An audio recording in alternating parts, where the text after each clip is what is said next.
नेवासा शहरातील कत्तलखान्यावर स्थानिक गुन्हे शाखेनं कारवाई करत 2 आरोपींविरुद्ध गुन्हा दाखल करत त्यांना अटक केली आहे। या कारवाईत 2,02,500 रुपये किमतीचा मुद्देमाल जप्त करण्यात आलाय।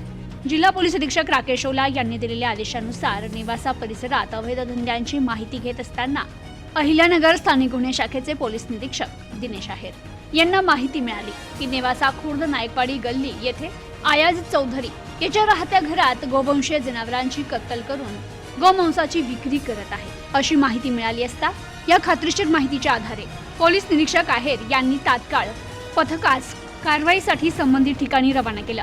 पथक संबंधित ठिकाणी जाऊन पाहणी केली असता तेथील एका घरातील एका खोलीमध्ये 2 इसम हे गोवंशीय जनावरांची कत्तल करताना आढळून आले। त्यांना त्यांची नावं विचारली असता त्यांनी आयाज चौधरी आणि उवेश चौधरी अशी नावं सांगितली।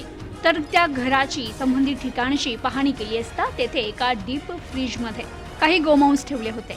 तसेच गोवंशीय जनावरांची गोमांस, सुरा, चाकू, कुऱ्हाड, वजन काटा आणि डीप फ्रीजसह 2,02,500 रुपये किमतीचा मुद्देमाल पोलिसांनी जप्त केलाय आणि नेवासा पोलिसांच्या ताब्यात दिलाय।